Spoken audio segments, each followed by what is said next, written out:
This is honestly one of my favorite budget setup guides that I've ever done before, and some of these products really surprised me.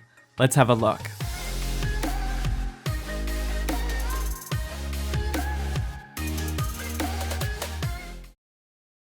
Hey, welcome to Zach's Tech Turf. I don't want to waste a ton of time on the introduction. You all are here because you want to see a gaming PC with a full set of peripherals at such a budget price, so let's dive straight into the full kit after a word from today's sponsor. Today's video is sponsored by GVGMall, an online key reseller with our favorite Windows 10 Pro keys. If you're looking to remove that nasty Windows 10 unactivated watermark on your latest gaming PC, head on down to the links in the description. Here you'll find a Windows 10 Pro OEM key for under $17, but we want it cheaper than that. Select buy now and enter the discount code ZTT18 for an exclusive 18% off discount, which drops the price down to just $13. Go through the rest of the purchasing options. I'd recommend PayPal, and within a minute or so you'll get your Windows 10 Pro key. Now on your PC, click start and type in activation and press enter, choose change product key, paste in your new key, and bang, Windows 10 is now activated. This is my personal way of activating my PCs. Check out my purchased order history here, so grab a Windows 10 key for yourself with the link in the description using discount code ZTT18. Alright, so I don't want to start with the gaming PC just yet. I've already created a full dedicated video for this $300 gaming PC, which you can check out in the upper right hand corner, but I did want to remind you all that all of the parts inside this PC were actually chosen by my Twitch chat. Yep, I stream every Tuesday and Thursday at 8 PM Eastern time over on twitch.tv/ZachsTechTurf, and we not only voted on all the parts inside this build, but we also fully assembled it on our Thirsty Thursday PC building live stream. We would love to have you over there, by the way. So rather than that, I want to start with my personal favorite product in this peripheral stack, and that's the PicTech RGB Ultralight Gaming Mouse, which sits at just $21 new on Amazon, and that price makes absolutely no sense in my opinion. You guys have heard me say this before, but all of those $15 to $20 budget gaming mice all feel the exact same with a terrible sensor in it.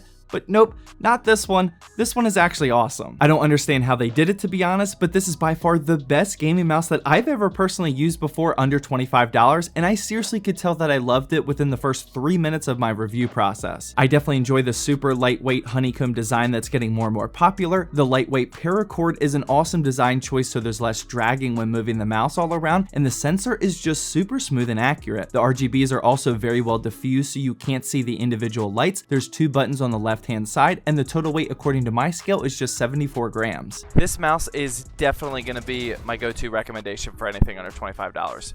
For real. Now, before thinking I'm a salesman, PicTech did send this out for a review, but they are in no way paying me for the review, and that doesn't change my review process at all. It's just a really good product, and I could talk about it for days, but let's move on. Next up is the keyboard, and now this is the PicTech TKL mechanical RGB gaming board, which I'm also pretty excited about. At $27, this is a pretty solid 10 keyless design if that's what you're after. It comes with blue equivalent switches that do pretty decent, but don't sound too obnoxious in my opinion.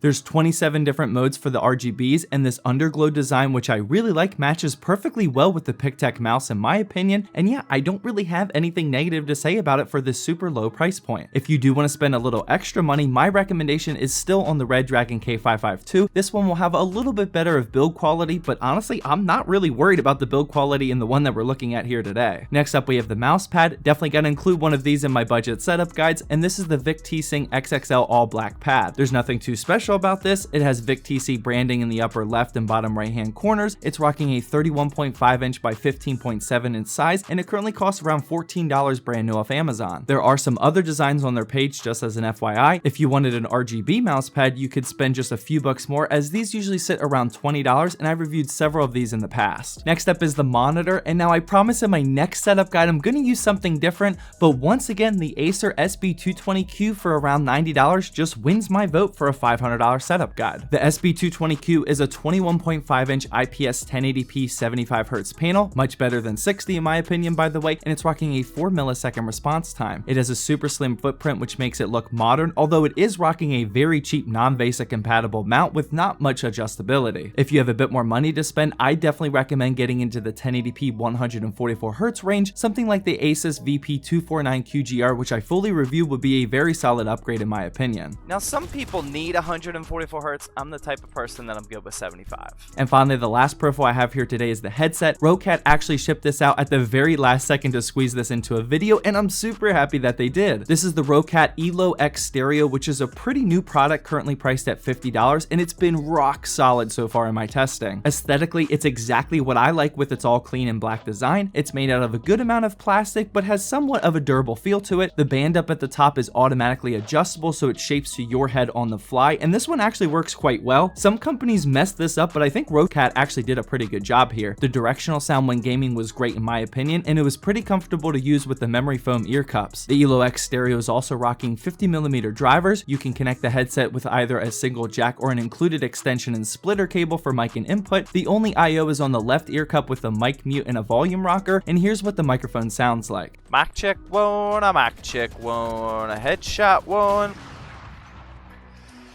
The mic sounds fine. It sounds fine.